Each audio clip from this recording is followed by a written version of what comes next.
দাও খোদা দাও আমায় আবার ওমর দারাজ দিল। দাও খোদা দাও আমায় আবার ওমর দারাজ দিল। দাও আলীর মতো বীর সেনানী, আলীর মতো বীর সেনানী জাগাতে নিখিল। দাও খোদা দাও আমায় আবার ওমর দারাজ দিল। হামজাকে দাও ঘরে ঘরে জীবন দিতে অকাতরে। হামজাকে দাও ঘরে ঘরে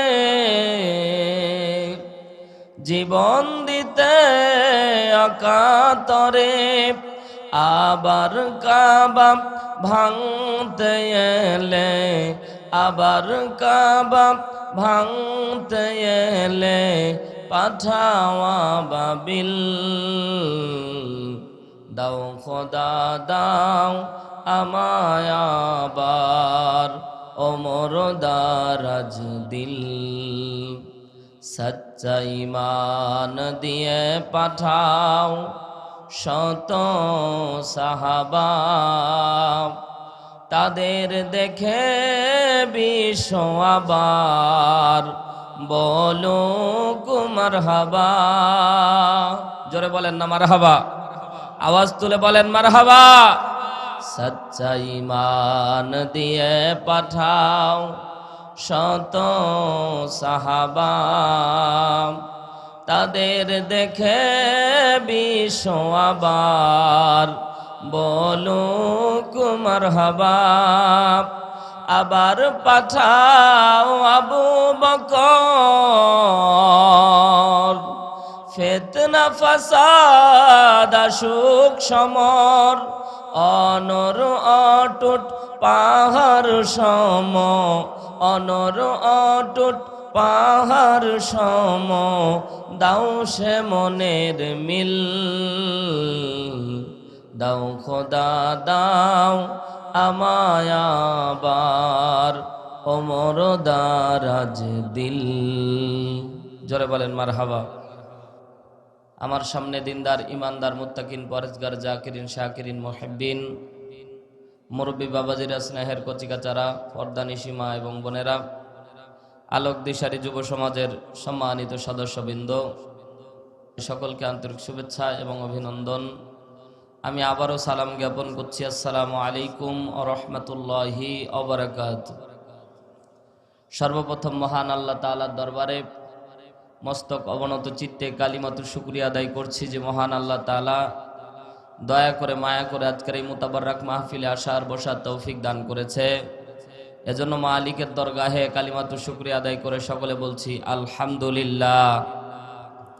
লক্ষ কোটি দুরূদ আর সালাম আকায়ে নামদার তাজেদারে মাদিনা দুলালে আমেনা মা আমেনার নয়নের পুত্তলি, যে নবীর আনিত আদর্শের মধ্যে রয়েছে সুখ আর শান্তি, পরকালে মুক্তি। যে নবীর আদর্শ বাস্তব জীবনে মেনে নিলে জান্নাতের গ্যারান্টি, সেই নবীর শানে সকলে দরুদ পেশ করছি। জবান ছেড়ে দিয়ে সকলে বলছি সাল্লাল্লাহু আলাইহি ওয়াসাল্লাম। সম্মানিত মুআজ্জাজ হাজিরিন, আমি আপনাদের খেদমতে কোরআনুল কারীমের সর্বকনিষ্ঠ সবচেয়ে ছোট্ট সূরা সূরাতুল কাউসার থেকে 3টি আয়াতে কারিমা তেলাওয়াত করেছি। আয়াতের সারনির্যাস, মূল বক্তব্যকে কেন্দ্র করে আমলের উদ্দেশ্যে কিছু কথা বলেন নিয়ত করেছি। আল্লাহ তাআলা আমাকে বলার, আপনাদেরকে শোনার, তদনুযায়ী সবাইকে আমল করার তৌফিক আল্লাহ দান করুন, বলেন আমিন। সম্মানিত মুআজ্জাজ হাজিরিন, বর্তমান সময় অত্যন্ত ভীতিকর পরিস্থিতির মধ্যে আমরা অতিবাহিত করতেছি। আমরা যতই মনে করি স্বাধীন বাংলার মধ্যে আছি, কিন্তু এখনো পরাধীনতার শিকল আমাদের গলার মধ্যে ঝুলতেছে। কথা জোরে বলেন ঠিক না বেঠিক? প্রকাশ্য দিবালোকে হাদির হত্যাকারীরা গুলি করে চলে যায়, আমার প্রশাসন এখন পর্যন্ত হাদির হত্যাকারীর বিচার করতে পারেনি। কথা জোরে বলেন ঠিক কিনা? মুসলমান, যেখানে প্রকাশ্য দিবালোকে খুনিকে দেখা যায় গুলি করতে, তারপরেও যদি এই খুনিকে না ধরা হয়, তাহলে আপনি আমি কতটা নিরাপদ এটা এমনিতেই বোঝা যাচ্ছে। আপনাকে আমাকে রাস্তাঘাটে ফেলে মারবে, প্রশাসন বরঞ্চ আসবে, তারা টাকা খেয়ে চলে যাবে। কথা বলেন না কেন? আওয়াজ তুলে বলেন ঠিক কিনা? এজন্য ভাই, দেশের পরিস্থিতি খুব খারাপ। আপনি আমি যতই কথা বলি না কেন, স্বাধীন বাংলাদেশ এখনো স্বাধীন হয়নি। 24শে জুলাইয়ের গণ অভ্যুত্থান, বাংলাদেশ মনে করেছিলাম দ্বিতীয় স্বাধীন হয়েছে, কিন্তু না, এখনো পরাধীনতার শিকল এখনো আমাদের গলা থেকে এখনো যায়নি। কথা জোরে বলেন ঠিক না বেটি? সম্মানিত ভাইয়ার আমার, বর্তমান সময়ের আলোকে সান্নিধ্যার গর্বপূর্ণ কথা নিয়ে আমি আপনাদের খেদমতে অল্প সময় কিছু কথা বলবো ইনশাআল্লাহ। কোরআনের মধ্যে সবচেয়ে ছোট্ট সূরা সূরাতুল কাউসার। আল্লাহ তাআলা বিশ্বনবীর মক্কার জিন্দেগিতে এই সূরাটি নাজিল করেন। এই সূরার ভিতরে আল্লাহ তাআলা যে দামি উপহার দান করেছে উম্মতে মুহাম্মদী নারী এবং পুরুষদেরকে, আল্লাহ তাআলা আমার জানামতে এত সুন্দর উপহার অন্য কোনো আয়াত দিয়ে আল্লাহ তাআলা জানায়নি। জোরে একবার বলেন সুবহানাল্লাহ। কারণ এই যে আজকে ঠান্ডার দিন, সকালবেলা মনে করেন যে বাতাস ঠান্ডাতে কত কষ্ট লাগতেছিল, আবার দুপুরবেলা দেখেন সূর্যের তাপের কারণে এখন গরম লাগতেছে। কথা বলেন ঠিক কিনা? এখন খেয়াল করেন, সূর্য 13 লক্ষ কোটি মাইল দূরে, এত দূরে সূর্য যখন তাপ দিচ্ছে তখন কত গরম লাগতেছে। এই সূর্য যদি 7 হাত উপরে চলে আসে, বলেন তো অবস্থা ভয়াবহ হবে না? নাই? আসতে বলবেন না, জোরে বলেন হবে না? খারাপ পরিস্থিতি তৈরি হবে। আল্লাহ তাআলা নিজে বলছেন, হাবিব আপনি দেখতে পাবেন সূর্যের তাপে এই মাটি আর মাটি থাকবে না, তামা হয়ে যাবে। পৃথিবী পুরোটাই তামা হয়ে যাবে সূর্যের তাপে। মানুষের মাথার মগজগুলি গলে গলে পড়বে, মানুষের রক্ত পুজ সাগর তৈরি হয়ে যাবে। হাদিসের মধ্যে এসেছে, যার পাপ যত তার পরিমাণ সে তত ডুবে থাকবে ওই দুর্গন্ধযুক্ত পুজ এবং রক্তের ভিতরে। আল্লাহু আকবার। সেই নিদারুণ ওই কষ্টের দিনে আল্লাহ তাআলা উম্মতে মুহাম্মদের জন্য একটা ব্যবস্থা রেখেছেন, পানির ব্যবস্থা। যেদিন মানুষের পিপাসের তাড়নায় মানুষের জিহ্বাগুলি হাঁপাইতে হাঁপাইতে নাভি পর্যন্ত চলে আসবে, সেদিন 1 ফোঁটা পানির দাম অত্যন্ত বেশি। কারণ যার তৃষ্ণা লাগে সে বোঝে পানির দাম কত। মুসলমান, সেই দিন আল্লাহ নবী সাল্লাল্লাহু আলাইহি ওয়াসাল্লাম হাউজে কাউসারের পানি নিয়ে উম্মতের সামনে দাঁড়ায় থাকবে। আল্লাহ নবী বলেন, বুখারীর 104 নম্বর হাদিস, আল্লাহ নবী বলেন, আমি যে সকল উম্মতের হাতে পেয়ালা ভরে পানি পান করাবো, এদের কেউ বলে, কোন মুফাসসির নেকরাম বলে 1 পেয়ালা, কেউ বলে 1 ঢোক, যতটুকু হোক 1 পেয়ালা পানি আল্লাহ নবী উম্মতকে খাওয়াবেন। ওই পানি যারা পাবে তারা জান্নাতে যাওয়ার আগ পর্যন্ত তাদের পানির কোনো পিপাসা লাগবে না। আরো জোরে আওয়াজ তুলে বলেন না সুবহানাল্লাহ। আল্লাহ তাআলা বিশ্বনবীকে যখন এই সূরাটি দান করেন, আল্লাহ নবী এত খুশি হয়েছিলেন কল্পনাও করা যাবে না। আল্লাহ নবী অনেক খুশি হয়েছিলেন। তার পূর্বে কোন ঘটনাকে কেন্দ্র করে আল্লাহ তাআলা এই সূরাটি নাজিল করলেন, শানে নজুল থেকে একটি হাদিস বলে আমি সামনের দিকে আগাবো। কারণ এত দামি একটি উপহার আল্লাহ তাআলা আপনাকে আমাকে দান করলেন এমনি এমনি না, বরঞ্চ এর মাঝে আল্লাহ নবী সাল্লাল্লাহু আলাইহি ওয়াসাল্লাম সতর্ক বাণী দিচ্ছে, আল্লাহ নবীর উম্মত হলেই কেবলমাত্র হাউজে কাউসারের পানি পাওয়া যাবে না। আল্লাহ রেস্ট্রিকশন দান করতেছে, 2টা আমল যারা করবে হাউজে কাউসারের পানি তারা পাবে। জোরে একবার বলেন সুবহানাল্লাহ। আরো জোরে আওয়াজ তুলে বলেন সুবহানাল্লাহ। সম্মানিত ভাইরা আমার, তাফসীর ইবনে কাসিরের ভিতরে বর্ণিত হয়েছে, আল্লামা ইবনে কাসির রাহমাতুল্লাহ আলাইহি তিনি তার তাফসীরের মধ্যে করে জানায় দেন, আল্লাহ রাব্বুল আলামিন বিশ্বনবীকে কেন এই সূরাতুল কাউসার নাজিল করে আল্লাহর নবীকে এত বড় উপহার উপঢৌকন কেন আল্লাহ দিলেন, কোন ঘটনাকে কেন্দ্র করে আয়াতখানা সূরাখানা নাজিল হলো। মুসলমান ভাইরা আমার গভীর মনোযোগ দেন। শুরুতেই আপনাদেরকে বলতে চাই, আল্লাহর নবী যখন মক্কার মধ্যে দ্বীনের দাওয়াত দিচ্ছিলেন, এ মুসলমান আল্লাহর নবীর জিন্দেগি নিয়ে এতদিন যত ওয়াজ নসিহত কিংবা বই পড়েছেন, বুঝে থাকলে একটু জবাব দিবেন। বলেন তো, নবীর উপর নির্যাতন কম আসতো না বেশি? জোরে বলেন। মক্কার মধ্যে তদানীন্তন সময়ে আল্লাহর নবী সাল্লাল্লাহু আলাইহি ওয়াসাল্লামের উপর এত পরিমাণে নির্যাতন হতো। বর্তমান সময় আমরা যারা কোরআনের সমাজ বিনির্মাণের জন্য যারা কাজ করি, এই দুনিয়ার মধ্যে, এই সমাজের মধ্যে আল্লাহর কোরআন দিয়ে শাসন হোক, এই পক্ষে যারা কাজ করে, এখনো সমাজের ভিতরে তারা কষ্টের ভিতরে থাকে। কথা জোরে বলেন ঠিক কিনা? বিভিন্ন বালা মুসিবত, বিভিন্ন পরীক্ষা আল্লাহ রাব্বুল আলামিন নিয়ে থাকে। আল্লাহর নবী সাল্লাল্লাহু আলাইহি সাল্লাম যখন মক্কার মধ্যে দ্বীনের দাওয়াতি কার্যক্রম করতেন, আল্লাহর নবী ঘর থেকে বের হতে দেরি হতো, আল্লাহর নবীর উপর নির্যাতন আসতে দেরি হতো না। কথা জোরে বলেন ঠিক কিনা? মুসলমান ভাইরা আমার গভীর মনোযোগ দেন। পর্দা নিশে আমার মা বোনেরা গভীর মনোযোগ দেন। আলোচ্য বিষয় শুধুমাত্র পুরুষদের জন্য, ব্যাপারটা এমন না। আমার আল্লাহ রব্বুল আলামিন পৃথিবীবাসীকে জানায় দিচ্ছে, আল্লাহর নবী ছিল তোমাদের জন্য মডেল। যদি আল্লাহর নবী এমনিতেই যদি আল্লাহর নবী রাষ্ট্র কায়েম করে ফেলতেন, বিশ্ব নবী যদি হিজরত নামক কষ্ট যদি নবীর আল্লাহ রব্বুল আলামিন যদি না দিত, মদিনার মধ্যে গিয়ে আল্লাহর নবী যদি বদরের ময়দানে না আসতেন, আল্লাহর নবী যদি ওহুদের প্রান্তরে না যেতেন, আল্লাহর নবী যদি খন্দকের জমিনে খন্দক খনন না করতেন, খাল খনন না করতেন, আল্লাহর নবী যদি মুতার যুদ্ধ সঞ্চালন না করতেন, আল্লাহর নবী যদি যুদ্ধগুলি বিগ্রহগুলি যদি পালন না করতেন, তাহলে বর্তমান সময়ে ইসলামী আন্দোলন কর্মীরা পথ খুঁজে পেত না। একটু নির্যাতন হলেই হতাশ হয়ে পড়ত। আল্লাহ তাআলা বুঝাতে চাইলেন, আমার পয়গম্বরকে পর্যন্ত আমি আল্লাহ তাআলা বিপদের মধ্যে, পরীক্ষার মধ্যে আমি আল্লাহ ফেলেছিলাম। আমি আল্লাহ তাআলা নবীকে মক্কার মধ্যে নবুয়ত দিয়েই আমি আল্লাহ রাষ্ট্র ক্ষমতা দান করি নাই। আমি রাষ্ট্র ক্ষমতা দেওয়ার আগে আল্লাহর নবীকে লম্বা সময় 13 বছর পর্যন্ত আমি আল্লাহ নবীকে শত নির্যাতন দেখিয়েছি। কারণ এই পথটা কণ্টকাকীর্ণ পথ, এই পথ ফুলে বিছানো কোনো পথ না। কথা বলেন ঠিক কিনা? কিন্তু মুসলমান গভীর মনোযোগ দেন। এই কষ্ট পেতে গিয়ে যদি আপনি মুনাফিক হয়ে যান, এই কষ্ট পেয়ে যদি আপনি দ্বীন আন্দোলন থেকে বিচ্যুতি গ্রহণ করে চলে যান, ওয়াল্লাহি আল্লাহ তাআলার কোনো ক্ষতি হবে না।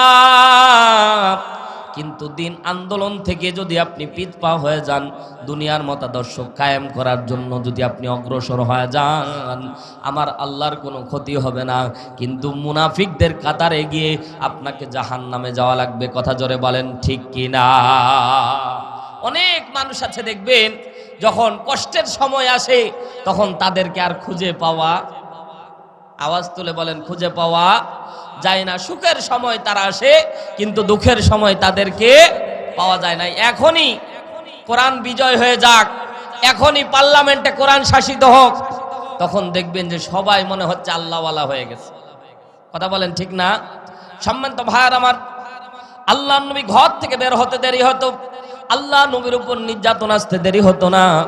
তাফসীর রুহুল মানির ভিতরে বর্ণিত হয়েছে, আল্লাহর নবী যখন ঘর থেকে বের হতো, আল্লাহর নবী তার ব্যক্তিত্ব চরিতার্থের জন্য কিংবা মক্কার প্রেসিডেন্ট হওয়ার জন্য আল্লাহর নবীর লালসা, কোনো রকমের মনোবাসনা ছিল না।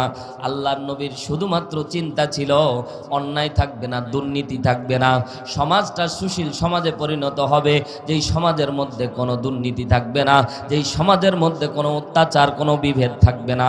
কথা জোরে বলেন ঠিক কিনা? আজকেও সমাজের ভিতরে একদল লোক পাবেন যারা এই সমাজের মধ্যে দুর্নীতি চায় না। বলেন, আওয়াজ তুলে বলেন ঠিক কিনা? আজকেও এই সমাজের ভিতরে চাই আল্লাহ তাআলার জমিনে আল্লাহর কোরআন দিয়ে শাসন হোক। এটা চাই কি চাই না? জোরে বলেন, চাই কি চাই না? সম্মানিত ভাইরা আমার গভীর মনোযোগ দেন। আল্লাহ নবী ঘর থেকে বের হতো, আল্লাহ নবীর উপর নির্যাতন আসতো।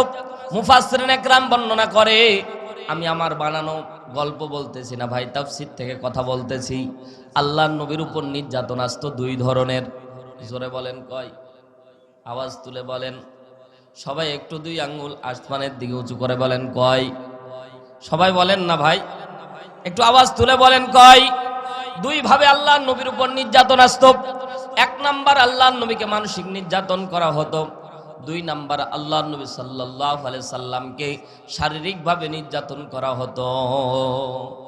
মানসিক নির্যাতন এক রকমের, শারীরিক নির্যাতন আরেক রকমের। শারীরিক নির্যাতন সহ্য করা যায়, কিন্তু মানসিক নির্যাতন সহ্য করা খুব কঠিন। মানুষের অন্তরের মধ্যে কেউ যদি কষ্ট দেয়, এটা সে সারা জীবন মনে থাকে। কিন্তু কেউ যদি কাউকে আঘাত করে, আঘাতটা এক সময় ভালো হয়ে গেলে আর ওটা মনে থাকে না। কিন্তু অন্তরে যদি কেউ আঘাত দেয়, এটা মরার আগ পর্যন্তই থাকে। কথা জোরে বলেন ঠিক কিনা?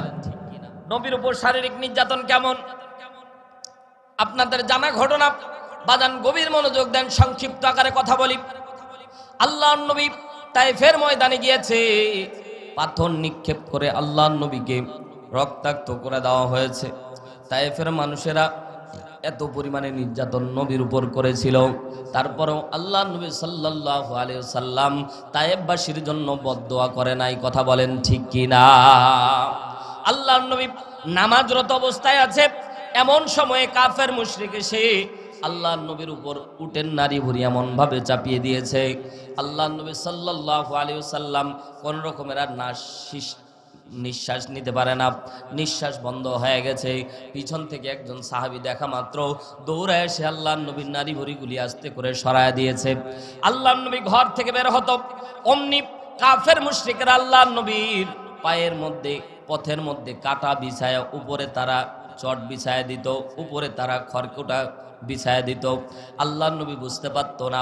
আল্লাহর নবী যখন পা দিত, যখন কাটা ফুটে আল্লাহর নবী শরীরের মধ্যে ভেদ করত, আল্লাহর নবী উহ বলে যখন আল্লাহর নবী কষ্ট পেত, চোখ দিয়ে পানি ঝরত, কাফের মুশরিকেরা তখন হাসতো। জোরে বলেন না উযুবিল্লাহ। আল্লাহর নবী সাল্লাল্লাহু আলাইহি সাল্লাম তারপরও কারো উপরে বিন্দু মাত্র কষ্ট নেয় নাই, কাউকে বদদোয়া দেয় নাই। এরা মুসলমান কেন? আল্লাহ দামি একটি নিয়ামত আপনাকে আমাকে দান করলেন, খেয়াল করে শোনেন মুসলমান ভাইরে আমার। এই আজকে যারা আলোচনা শুনতেছেন, পর্দানিশী মা বোন সহ, আল্লাহ তাআলা দুইটা আমলের ব্যাপারে কথা বলেছে। দুইটা আমল না করা পর্যন্ত আল্লাহ রাব্বুল আলামিন হাউজে কাউসারের পানি আপনাকে আমাকে দান করবে না। কিয়ামতের ময়দানে বুখারীর মধ্যে 104 নম্বর হাদিসের মধ্যে লম্বা হাদিস আল্লাহর নবী বর্ণনা করে, হাউজে কাউসারের পানি যারা পাবে, এরা বিনা হিসেবে গ্রিন সিগন্যালে তারা জান্নাতে চলে যাবে। সুবহানাল্লাহ, আওয়াজ তুলে বল। সম্মানিত ভাইরা আমার, বলতেছিলাম কেন সূরাটি নাজিল হলো। আল্লাহর নবী সাল্লাল্লাহু আলাইহি সাল্লামের উপর অসংখ্য অজস্র যখন নির্যাতন চলতেছিল, আল্লাহর নবী তারও উপরে কোনোদিন কাউকে বদদোয়া দিত না। আল্লাহর নবীর উপরে এবার মানসিক টর্চার শুরু করে দিল। এক নম্বরে আল্লাহর নবী সাল্লাল্লাহু আলাইহি সাল্লাম যখন দ্বীনের দাওয়াতি কার্যক্রম করে, মক্কার লোকেরা এক পর্যায়ে তারা রটায় দিল মুহাম্মদ পাগল হয়ে গেছে। নাউযুবিল্লাহ, জোরে বলে। আল্লাহর নবী পাগল হয়ে গেছে, আনতা মাজনুন, আনতা মাজনুন বলে নবীকে যখন গালি দেওয়া হয়, আল্লাহর নবী সাল্লাল্লাহু আলাইহি সাল্লাম আপনার আমার মতো রক্ত মাংসে গড়া একজন মানুষ। এ ভাই, নবীর উপরও তো মন মানসিকতা আছে। আল্লাহর নবীকে যখন আনতা মাজনুন, পাগল বলে গালি দেওয়া হয়, আল্লাহর নবীর কলিজাটা একেবারে ফেটে চৌচির হয়ে যায়। উদাহরণ দিলে বুঝতে পারবেন। আপনার এলাকার আজকের চেয়ারম্যান সাহেব জনাব কাজী ইকবাল হোসেন, চেয়ারম্যান সাহেব এই ফুলপুর এলাকার মধ্যে মানুষের দ্বারে দ্বারে গিয়ে তিনি ভালো কাজ করেন, মানুষের উপকারে তিনি রাত বেরাত চলে যান। মানুষ কষ্টে ভুগলে তিনি আর এটা সহ্য করতে পারেন না। এই মানুষটাকে অপপ্রচার করে যদি পাগল আপনারা এলাকার মধ্যে রটায় দেন, তিনি যখন শুনতে পারবে আমার এই মানুষ পাগল বলে গালি দেয়, বলেন তো মনের মধ্যে কষ্ট কম না বেশি? আওয়াজ তুলে বলেন না।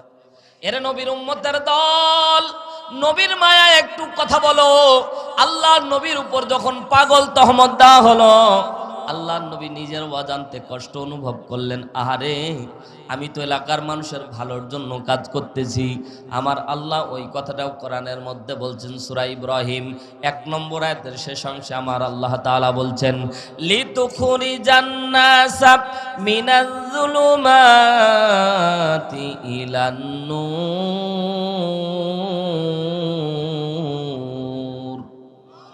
আওয়াজ তুলে বলেন আল্লাহু আকবার। আমার আল্লাহ তাআলা কোরআনের মধ্যে বর্ণনা করছেন, লিতুখরিজান নাসা মিনাজ যুলুমাতি ইলান নূর, অন্ধকার থেকে আলোর পথে আনার জন্য, বেদিশা মানুষগুলিকে আলোর দিশা দেওয়ার জন্য, পথ ভোলা মানুষকে পথের দিশা দেওয়ার জন্য, জাহান্নামী মানুষগুলিকে জান্নাতের পথ দেখানোর জন্য নবীর মিশন ভীষণ। তারপরও লোকজন যখন পাগল বলে গালি দিল, আল্লাহর নবী কষ্ট অনুভব করলো। কষ্টটা কেমন কষ্ট পেয়েছিল? মুফাসসিরিন একরাম বর্ণনা করে, আল্লাহর নবীর কষ্টের কারণে মাথাটা নিচু করে আছে। আমার আল্লাহ রাব্বুল আলামিন, দুনিয়ার মানুষ সহ্য করতে পারে, আল্লাহ তাআলা, আল্লাহ রাব্বুল আলামিন বিশ্ব নবীকে যখন কষ্ট দেওয়া হতো, আসমানের মালিক আল্লাহ তিনি কখনো বসে থাকতেন না। জোরে বলেন না সুবহানাল্লাহ। বিশ্ব নবীর মনে কষ্ট হয়েছে, আল্লাহ রাব্বুল আলামিন আয়াত নাজিল করে বিশ্ব নবীকে সান্ত্বনা দিয়ে দিলেন, ও নবী, মক্কার লোকেরা আপনাকে পাগল বলে গালি দেয়, তাদের কাছে এটা পাগলামি মনে হচ্ছে। হাবিব, আমি আল্লাহ রাব্বুল আলামিন আপনাকে জানায় দিলাম, আমি আল্লাহর পক্ষ থেকে আপনাদেরকে এলান করে দিলাম, ও নবী, আমি আল্লাহ তাআলা আপনার জন্য সার্টিফিকেট নাজিল করে দিলাম। মক্কার লোকেরা আপনারে পাগল বলতে পারে, কিন্তু আমি আল্লাহ বলছি আপনি পাগল না। জোরে বলেন না সুবহানাল্লাহ। আমার আল্লাহ রাব্বুল আলামিন কোরআনের মধ্যে সূরাতুল কলম নাজিল করে দিলেন, নুন ওয়াল কলামি ওয়া মা ইয়াসতুরুন মা আনতা বিনিআমাতি রাব্বিকা বিমাজনুন।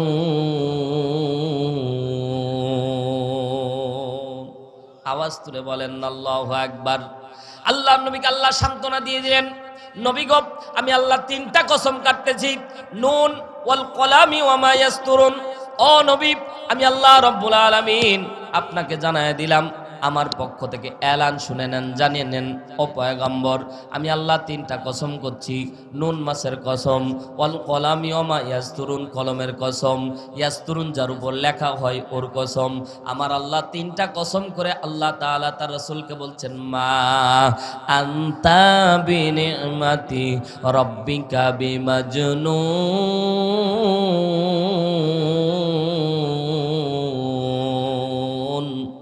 আল্লাহ তাআলা বলছে, আমি আল্লাহ তাআলার নেয়ামতে, আপনার রবের নেয়ামতে আপনি কিন্তু পাগল না।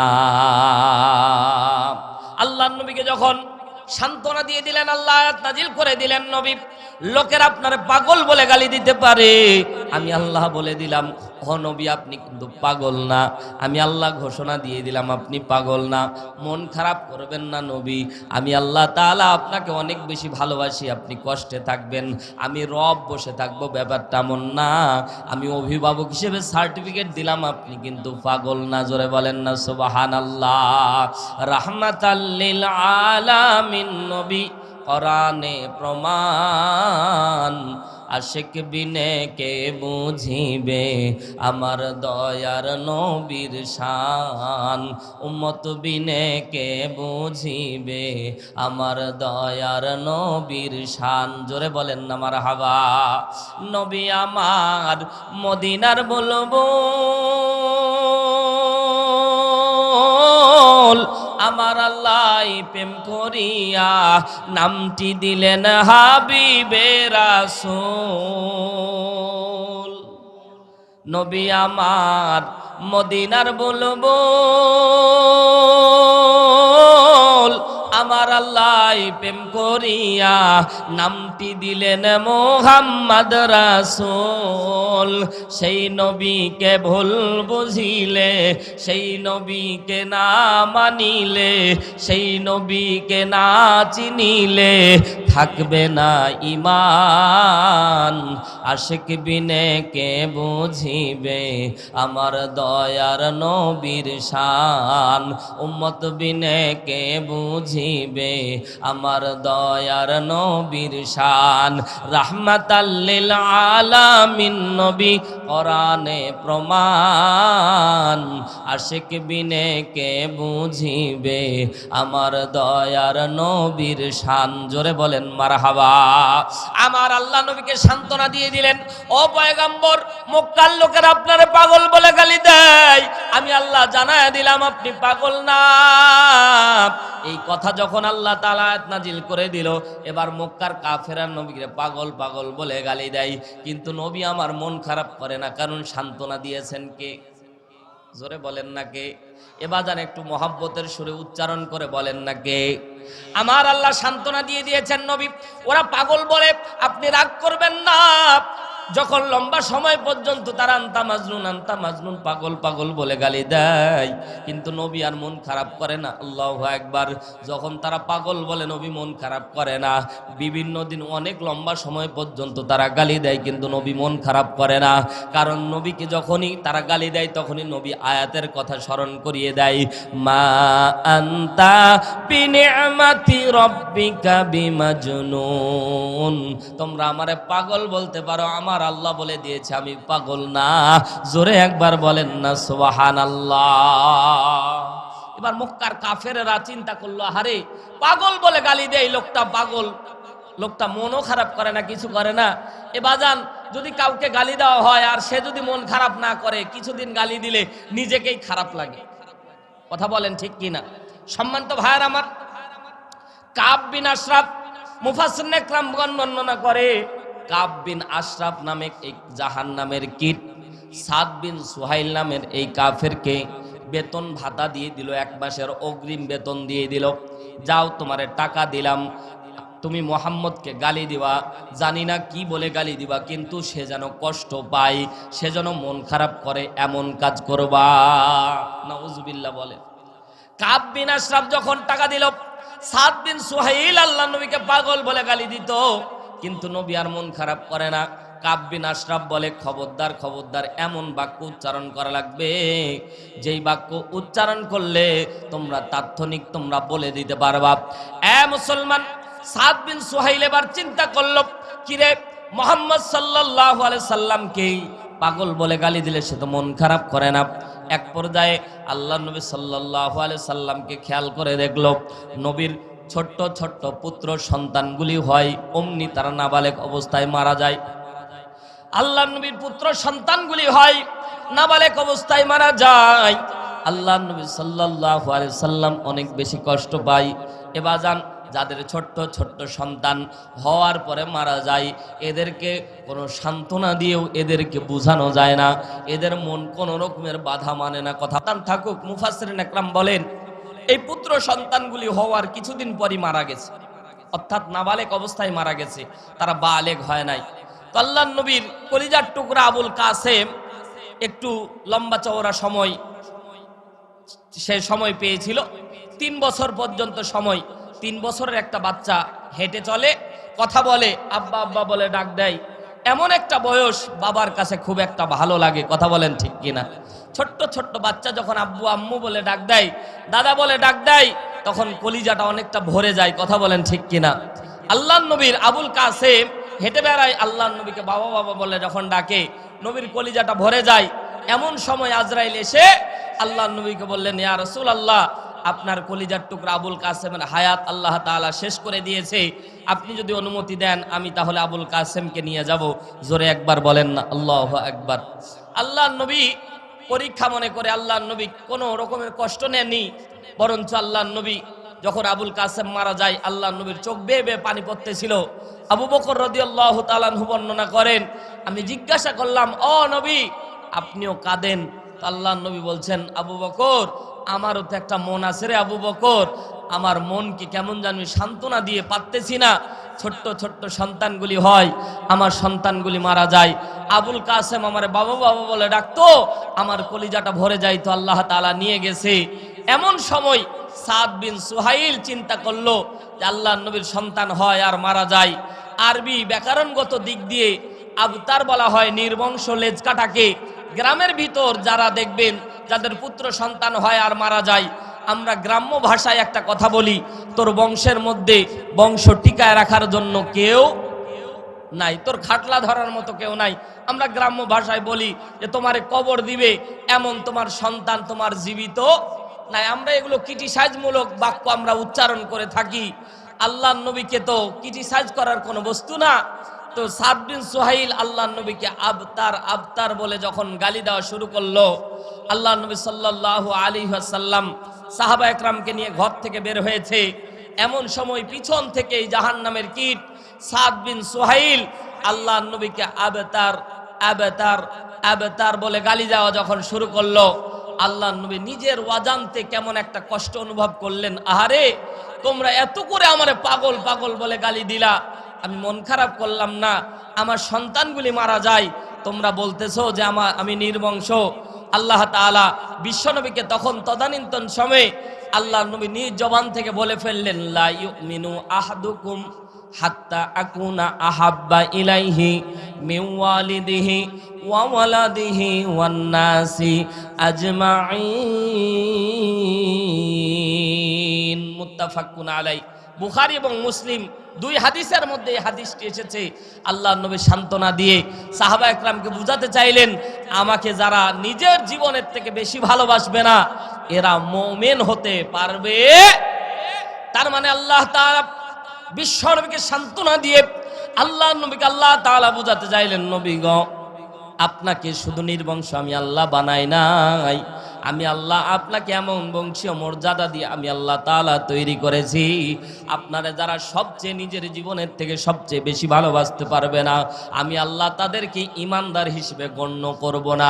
জোরে একবার বলেন না সুবহানাল্লাহ।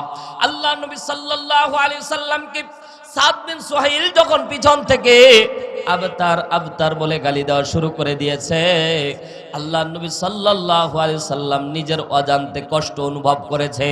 মুফাসসিরিন একরামগণ বর্ণনা করে আল্লাহর নবী সাল্লাল্লাহু আলাইহি সাল্লামের চোখ বেয়ে পানির ফোঁটা পড়বে পড়বে ভাব তৈরি হয়েছে। মুসলমান ভাইরা আমার, আপনারা বুঝালে বুঝবেন, দেখবেন কান্না করার আগে চোখে দেখবেন পানি টলমল টলমল করে, ঠিক না? কান্না করার আগে খেয়াল করবেন, আপনি কান্না করবেন অমনি পানি পড়ে যাবে, ব্যাপার তেমন না। আগে দেখবেন চোখের মধ্যে পানি টলমল করে। এর নবীর উম্মতের দল আল্লাহ নবী সাল্লাল্লাহু আলাইহি ওয়াসাল্লাম সাহাবা একরামগণ বর্ণনা করতেছে, নবীর চোখের মধ্যে পানি টলমল করতেছে, পানি পড়বে পড়বে ভাব যখন তৈরি হয়েছে, এমন সময় আল্লাহ নবী কান্না বাদ দিয়ে আল্লাহ নবী আবার হাসা শুরু করে দিয়েছে, মুচকি মুচকি হাসি নবী দিয়েছে। এমন সময় সাহাবা একরাম প্রশ্ন করে দিলেন, নবী গো, আপনার চোখের মধ্যে পানি টলমল করতেছে, কান্না করবেন ভাব তৈরি হয়েছে, এমন সময়ে হাসির কারণটা কি? আল্লাহর নবীকে আল্লাহ তাআলা ওই সময়ে যখন নবীর কান্নার ভান চলে এসেছে, মনের মধ্যে কষ্ট অনুভব করেছে, আমার আল্লাহ আসমান থেকে সূরাতুল কাউসার আল্লাহর নবীর উপর নাজিল করে দিয়েছে। জোরে একবার বলেন না সুবহানাল্লাহ। আল্লাহ রাব্বুল আলামিন জিবরাইলকে বলছেন, এ জিবরাইল, আর দেরি করো না, যাও 600 ডানা একবার বাড়ি মারো, ন্যানো সেকেন্ডের ভিতর আমার হাবিবের কাছে তুমি চলে যাও। এ জিবরাইল, আমার হাবিবের যেন চোখের পানি না পড়ে তার আগে তুমি সূরাতুল কাউসার আল্লাহর নবীর কানে কানে গিয়ে বলে দাও। আল্লাহর নবীকে যখন সূরাতুল কাউসার তেলাওয়াত করে নবীকে যখন শুনিয়ে দেওয়া হয়েছে, আল্লাহর নবী সাল্লাল্লাহু আলাইহি ওয়াসাল্লাম কান্না মাখা মুখে আল্লাহর নবীর মুচকি মুচকি হাসি দেওয়া শুরু করে দিয়েছে। জোরে একবার বলেন না সুবহানাল্লাহ। আল্লাহর নবী কাঁদবে কাঁদবে ভাব। এমন সময়ে জিবরাইল যখন তেলাওয়াত করে দিয়েছেন, ইন্না আতাইনাকাল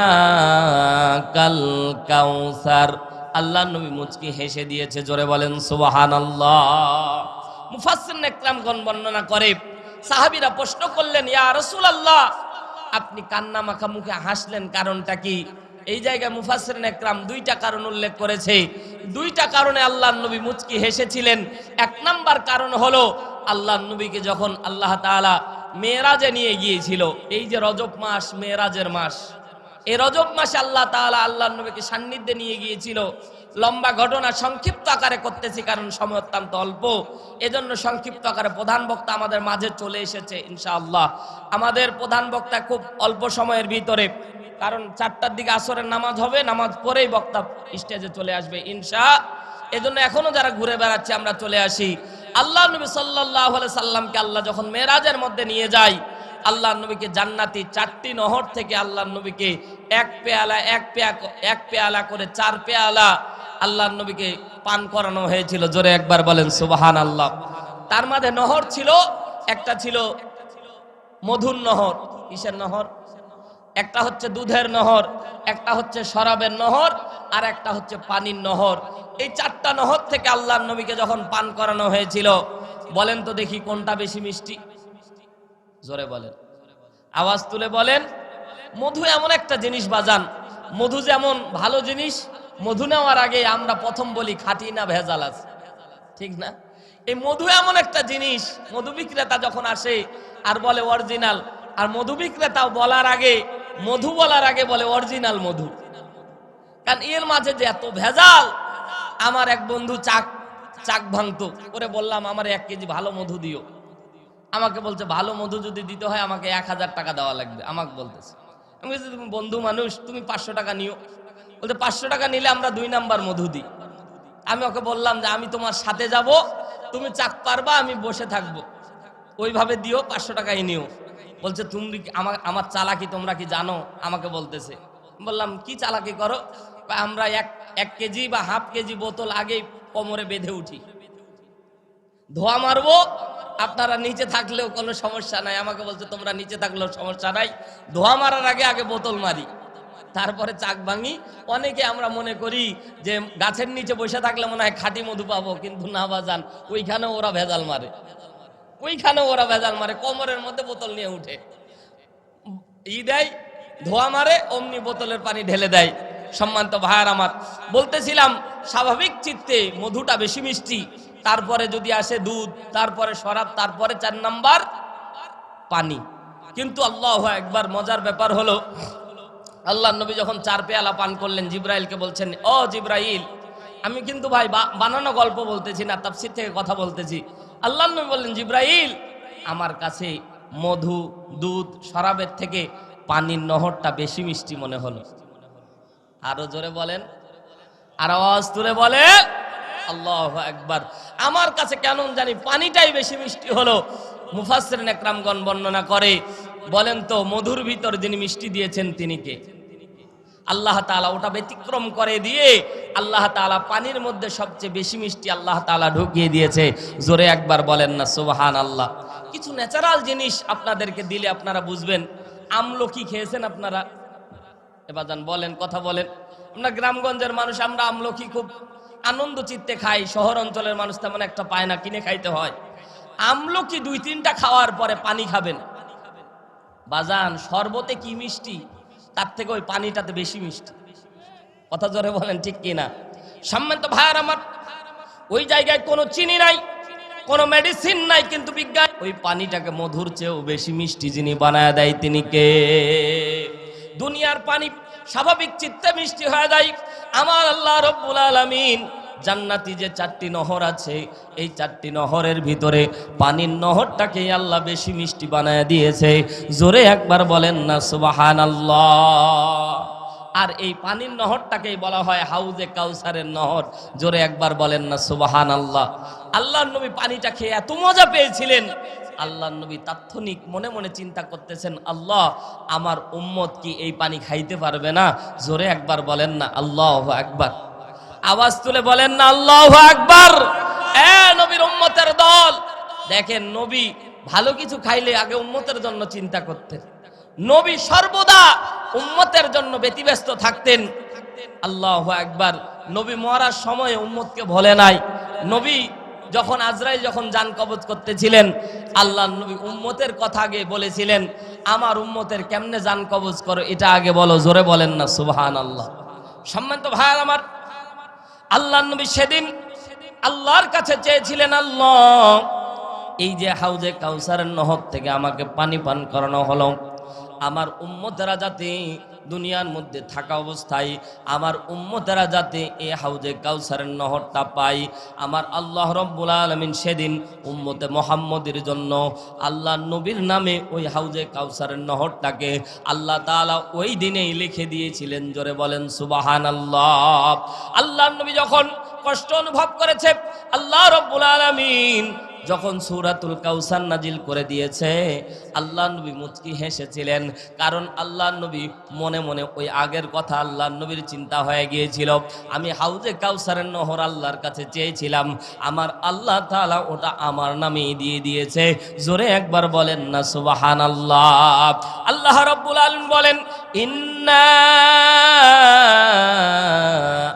আ'তাইনা কাল কাউসার। জোরে বলেন না আল্লাহু আকবার। আল্লাহ তাআলা বলছেন ইন্না, অবশ্যই। তিন আলিফ টান দেওয়া হয়েছে, খেয়াল করেন শব্দের দিকে। আল্লাহ তাআলা বলছেন অবশ্যই, অবশ্যই, অবশ্যই। কোরআনের মধ্যে 6টা শব্দ আছে। ইন্না, আন্না, কান্না, লাকিন্না, লাইতালা, আল্লাহ উরফে মুসাব্বাত বিল ফেল বলা হয় আরবি ব্যাকরণগত দিক দিয়ে। এই শব্দগুলি কোরআনের মধ্যে আল্লাহ যেখানে ব্যবহার করেছে, নিশ্চয়ই, অবশ্যই, অবিসম্ভাবী কথাটি বলেছে। জোরে একবার বলেন না সুবহানাল্লাহ। আল্লাহ রাব্বুল আলামিন ইন্না, অবশ্যই, নিশ্চয়ই, ও পয়গম্বর, আতয়না, এক আলিফ টান আছে, আল্লাহ বলছে আতয়না, আমি আল্লাহ তাআলা আপনার জন্য উইল করে দিয়েছি, এটা আপনার জন্য আমি আল্লাহ খাস করে দিয়েছি, আপনার জন্য আমি আল্লাহ তাআলা এটা অ্যাটাচমেন্ট করে দিয়েছি। ও পয়গম্বর, অন্য কোন নবীর উম্মতের জন্য আমি আল্লাহ এটা রাখিনি। কাল কাউসার, আল্লাহ তাআলা নির্দিষ্ট করে কাউসারটাকে উম্মতে মুহাম্মদের জন্য আল্লাহ নবীর নামে আল্লাহ তাআলা উইল করে দিয়ে পয়গম্বরকে ডাক দিয়ে বলছেন, পয়গম্বর চিন্তা করিয়েন না, কিয়ামতের ময়দানে যেদিন পানি পাওয়া যাবে না, পিপাসার তাড়নায় মানুষের কলিজাগুলি যেদিন ফেটে যাবে, আমি আল্লাহ ওই নিদারুণ ওই কষ্টের দিনে আপনার উম্মতকে আমি আল্লাহ তাআলা সুপ্রিট পাওয়ার দান করব, আপনি পেয়ালা ভরে আপনার উম্মতকে পানি পান করাবেন। ও পয়গম্বর, আপনার যে সকল উম্মত পানি পাবে, যে সকল উম্মতকে আপনি পেয়ালা দিয়ে পানি দিতে পারবেন, ওই উম্মতেরা জান্নাতে যাওয়া পর্যন্ত আর কোনো পিপাসা তাদেরকে গ্রাস করবে না। জোরে বলেন না সুবহানাল্লাহ। তাহলে ওই হাউজে কাউসারের পানি আপনি আমি চাই কি চাই না? জোরে বলেন চাই কি চাই না? আওয়াজ তুলে বলেন চাই কি চাই না? বলেনি না, অনেকে বলে না, চাই বলতে ব্রয়লার মুরগির মতো, মানে প্রতিবন্ধী হয়ে গেছে কথা। মনে হচ্ছে রমজান মাস, রজব মাস চলতেছে, মনে হচ্ছে রমজান মাস, 2 দিন ধরে রোজা ছিলেন, আজকে কথাই বের হচ্ছে না কারো। জোরে বলেন চান কি চান না? সবাই আওয়াজ তুলে বলেন চান কি চান না? আল্লাহ নবী 2 নাম্বার হাসির কারণ, আল্লাহ নবী মনে মনে চিন্তা করেছিলেন, আল্লাহ আমার সব উম্মতকে আমি হাউজে কাউসারের পানি পান করাতে পারবো। আল্লাহ, আল্লাহু আকবার। জিবরাইল আমিন ডাক দিয়ে বলছেন, নবীজি আপনি কি কারণে হাসতেছেন আমি জিবরাইল জানি। আল্লাহু আকবার বলেন। পয়গম্বর, আপনি আপনার সব উম্মতকে হাউজে কাউসারের পানি পান করাতে পারবেন না, আপনি আপনার সব উম্মতকে হাউজে কাউসারের পানি দিতে পারবেন না। আল্লাহ তাআলা 2 নম্বর আয়াত নাজিল করে আল্লাহ তাআলা 2টা আমল দিচ্ছে। 2টা আমল করবে যারা, হাউজে কাউসারের পানি পাবে তারা। 2টা আমল যারা করবে না, তারা হাউজে কাউসারের পানি পাবে না। জোরে একবার বলেন না নাউজুবিল্লাহ। তাহলে এই 2টা আমল করতে হবে। যারাই করবে, পর্দানিশী মা বোন সহ যারাই এই 2টা আমল করবে, আল্লাহ তাআলা তাদের জন্য হাউজে কাউসারের পানিটাকে ওয়াজিব করে দিবে। আরো জোরে বলেন সুবহানাল্লাহ। তাহলে এই দুনিয়াতে থাকা অবস্থায় আমল নিয়ে পরকালে যাইতে হবে। সেদিন আল্লাহ তাআলা আমলের দরুন ওই সেদিন পুরস্কারের দিন হাউজে কাউসারের পানি পান করাবে। সব উম্মতেরা হাউজে কাউসারের পানি পাবে না। 2টা আমল করবে যারা, হাউজে কাউসারের পানি পাবে তারা। 2 নাম্বার কথা হলো, আল্লাহ নবী সাল্লাল্লাহু আলাইহি ওয়াসাল্লামকে আল্লাহ তাআলা এটাও বর্ণনা করে বলে দিয়েছেন, নবী যারা হাউজে কাউসারের পানি পাবে এরা বিনা হিসেবে জান্নাতে চলে যাবে। আরো জোরে বলেন। সম্মানিত ভাইয়ার আমার, আল্লাহ রাব্বুল আলামিন কোরআনের মধ্যে আল্লাহ তাআলা সুন্দর করে আল্লাহ তাআলা বিশ্বনবীকে জানায় দিচ্ছেন, হাবিব ও পয়গম্বর, আমি আল্লাহ রব্বুল আলামিন আপনাকে জানায় দিচ্ছি 2 নাম্বার আয়াত আল্লাহ তাআলা বিশ্বনবীর উপর নাজিল করে জিবরাইল আমিন বলে দিলেন, নবী গো, আল্লাহ তাআলা 2টা আমলের ব্যাপারে সতর্ক করে দিয়েছে, আপনি আপনার উম্মতদেরকে বলে দিবেন, আপনি আপনার উম্মতদেরকে বলে দিবেন, যারা 2টা আমল করবে এরাই হাউজে কাউসারের পানি পাবে। জোরে একবার বলেন না সুবহানাল্লাহ। 2 নাম্বার আয়াত জানা আয়াত, সকলেই বলেন ফাসাল্লি লিরাব্বিকা ওয়ানহার। আল্লাহু আকবার বলেন। আল্লাহ তাআলা বলছেন ফাসাল্লি লিরাব্বিকা ওয়ানহার। আল্লাহ তাআলা সুন্দর করে বলছে কোরআনের মধ্যে, আমার সাথে স্টেজে হাফেজে কোরআন আছে, আলেম ওলামা সামনে বসে আছে, তো এই জায়গায় আল্লাহ তাআলা কোরআনের মধ্যে এক জায়গায় নামাজ পড়ার কথা বলেছে, সেটা সূরাতুল কাউসারের ভিতর। অন্য কোথাও আল্লাহ নামাজ পড়ার কথা বলেনি, সালাত কায়েম করার কথা বলেছে। শুধু এক জায়গায় ফাসাল্লি, আল্লাহর জন্য নামাজ পড়ার কথা বলা হয়েছে। জোরে বলেন না আল্লাহু আকবার। 1 নাম্বার আমল, আল্লাহর জন্য কি পড়া লাগবে? জোরে বলেন, কি পড়া লাগবে? কার জন্য? কার জন্য? আল্লাহর জন্য। এখন অনেকে মনের মধ্যে নিতে পারেন যে আল্লাহর জন্যই তো নামাজ, অন্য কারোর জন্য আছে। হ্যাঁ, অন্য কারোর জন্য আছেই বলেই তো আল্লাহ নির্দিষ্ট করে দিয়েছে। কারণ অনেক আল্লাহর বান্দা আছে, দেখবেন যে কারো পায়ে যায় সিজদা মারে। কথা বলেন। খাজার নামে মাজার করে দেখায় যারা খাজার শান, দিনে করে ভণ্ডামি আর রাত্রে মারে গাজাই টান। আছে না নাই? জোরে বলেন আছে না নাই? ফরিদপুরে খাজা বাবার দরবার, গত পরশুদিন আমার মাহফিল মাগুরা দিয়ে ফরিদপুর দিয়ে আসলাম। আইরি ওরে জিকিরের ঠেলা, ওরা হাগে না মুতে আল্লাহ জানে। এটা আবার জিকির হইল ভাই, আবার তাল মারি। নতুন ঈদের চাঁদ উঠেছে 18 গাই, তোরা আইকে যাবি ভাই বোনেরা, আইরে ছুটে আই আই আই আই। আর ওরা কথা কয় না, ঠিক না বেঠিক? আওয়াজ তুলে বলেন ঠিক না বেঠিক?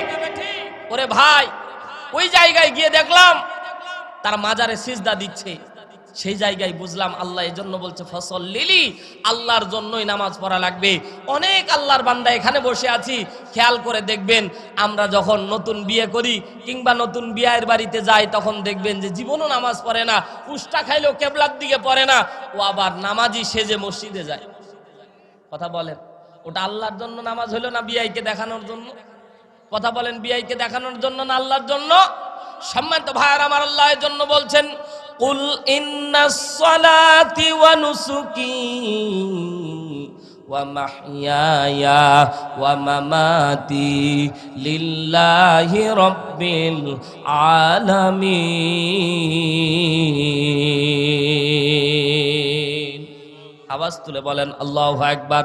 আল্লাহ বলছেন কুল ইন্নাস সালাতি, নিশ্চয় আমার নামাজ, ওয়া নুসুকি আমার কুরবানি, ওয়া মাহইয়ায়া আমার জীবন, ওয়া মামাতি আমার মরণ, লিল্লাহি রাব্বিল আলামিন, সবকিছু কার জন্য?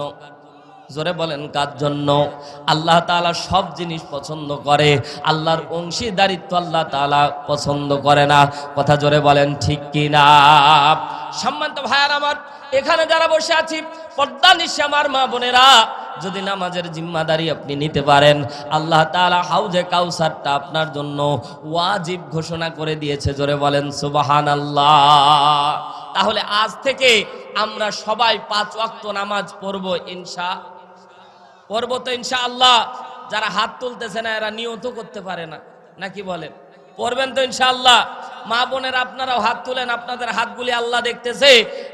মা বোনেরা, আল্লাহর জন্য সবাই আমরা নামাজ পড়বো একটা মানুষ যদি আজকে নামাজি ধরে, আজকের মাহফিল সফল বাজান, ঠিক?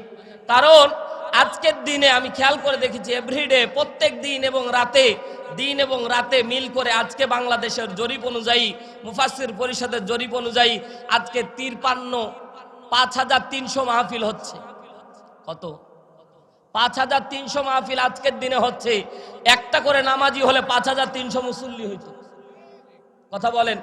কিন্তু আমরা ওয়াজ শুনি, এক নিয়তে চলে যাই, আসরের নামাজও থাকে, মাগরিবও পড়ে থাকে, আমরা আমাদের মতোই চলি। এই রকম ওয়াজ মাহফিল শুধু 2 দিন ব্যাপী না, কিয়ামত ব্যাপী দিলেও লাভ হবে না।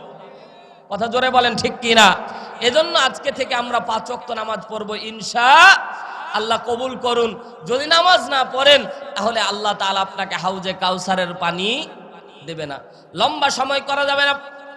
2 নাম্বার, আল্লাহ রাব্বুল আলামিন বলছেন ফাসাল্লি লি রাব্বিকা ওয়ানহার, রবের জন্য কোরবানি করা লাগবে। কার জন্য? জোরে বলেন কার জন্য? কোরবানি এখানে উযহিয়া, কোরআনের মধ্যে আল্লাহ কয়েকটা শব্দ কোরবানির ব্যাপারে বলা হয়েছে। উযহিয়া মানে কোরবানি, নহর মানে কোরবানি, নহরের বহুবচন আনহার, এইরকম অনেক শব্দ প্রতিশব্দ কোরআনের মধ্যে আল্লাহ তাআলা ব্যবহার করেছে। ব্যাখ্যা করার কোনো সুযোগ নাই, কারণ সময় অত্যন্ত অল্প। এজন্য আমি বলতেছি ফাসাল্লি, রবের জন্য কোরবানি করা লাগবে। কোরবানি হবে 2 রকমের। কয়? জোরে বলেন কয়? একটা হচ্ছে শারীরিক কোরবানি, একটা হচ্ছে আত্মিক কোরবানি। শারীরিক কোরবানি যত আমল আছে এগুলো, আর আত্মিক কোরবানি হলো আল্লাহর রাস্তায় দান সদকা করার নাম। আত্মিক কোরবানি, 2টার সমন্বয়ে মূল কোরবানি। আল্লাহ তাআলা বলছে খালি জীবন দিবা, আল্লাহর রাস্তায় মাল দিবা না, এটা আল্লাহ ভালো করেই জানে। এজন্য আল্লাহ তাআলা মালের আগে, জানের আগে আল্লাহ মাল চেয়েছে। কথা বলেন ঠিক না? আল্লাহও জানে ডাকাত যখন পড়ে তখন অনেক কিপটা মানুষ আছে, বলে জীবন দিব মাল দিব না, এক পর্যায়ে গলা কেটে মাল ঠিকই নিয়ে যায়। ঠিক না? ঠিক না? গলা কেটে মাল ঠিকই নিয়ে যায়। ও বোকার লোক বলতেছে জীবন দিব কিন্তু মাল দিব না, মালও গেল জীবনও। আল্লাহ তাআলাও জানে আমার বান্দারা খুব কাঞ্জুস, বখিল, টাকা দিতে চায় না, জীবন দিতে চায়। এজন্য আমরা জীবন দিতে প্রস্তুত, কিন্তু মাল যখন চাওয়া হয় আল্লাহর রাস্তায় তখন বলি যে হুজুর জীবন নেন কিন্তু মাল চাইেন না। ঠিক না? ঠিক না? এখানেও পরীক্ষা হবে। এ বাজান, আল্লাহর জন্য জান মাল উৎসর্গ করতে আমরা রাজি আছি না নাই? বলেন না, হাত উঠিয়ে বলেন না, রাজি আছি না নাই? আল্লাহর রাস্তায় জীবনও দিব, মালও দিব, কারণ এই সম্পদের মালিককে। জোরে বলেন। আজকেই যদি আপনি আমি মৃত্যুবরণ করি, অন্ধকার কবরে আপনার আমার অনেক টাকা রেখে আসা হবে, সম্পদ পড়ে থাকবে, বাড়ি গাড়ি ধন দৌলত সবকিছু পড়ে থাকবে। আপনি আমি অন্ধকার কবরে চলে যাব। যেদিন অন্ধকার কবরে চলে যাব সেদিন দুনিয়াদারি আর কিছুই থাকবে না। প্রাণ পাখি ওরে যাবে পিঞ্জির ছেড়ে, ধরা ধামে সবই রবে তুমি যাবে চলে। বন্ধু বান্ধব যত, মাতা পিতা তারা শত, সকলই হবে তোমার পরে। মন আমার কেন বান্ধ দালান ঘর? কথা জোরে বলেন ঠিক কিনা? আজকেই যদি বাবা মারা যায় কিংবা মা মারা যায়, বাবা মা মারা গেছে এমন কে কে আছেন একটু হাত তুলেন তো দেখি। বাবা মা মারা গেছে, এ বাজান আল্লাহু আকবার, 90% মানুষ এখানে বসে আছি, বাবা নাই মা নাই। এ বাজান, বাবা যেদিন মারা যায়, মা যেদিন মারা যায়, ওই যে অন্ধকার কবরে বাবা মারে রেখে এসেছেন, আজও পর্যন্ত ইচ্ছা করলেও খোঁজ খবর নেওয়া যায় না। বাবার পাশে গিয়ে কত সন্তানকে দেখেছি আহাজারি করে, বাবার কবরের পাশে গিয়ে কত সন্তানকে দেখেছি কান্নাকাটি করে, আব্বা আব্বা বলে ডাক দেয়, কিন্তু কবর থেকে বাবা কোনোদিন সাড়া দেয় না, দিবেও না। ঠিক না? আপনি আমি চলে যাব, দুনিয়ার মধ্যে সম্পদ পড়ে থাকবে। এ বাজান, এই দুনিয়ার সম্পদ শুধুমাত্র সম্পদ, আল্লাহর জন্য পরীক্ষা। এজন্য যতটুক পারবেন আল্লাহর জন্য বিশেষ করে কোরবানি দান করবেন, বিশেষ করে সম্পদগুলি বেশি বেশি দান করে দিবেন। এগুলোই আপনার পরকালে আল্লাহ তাআলা নাজাতের জরিয়া হিসেবে কবুল করে নিবে।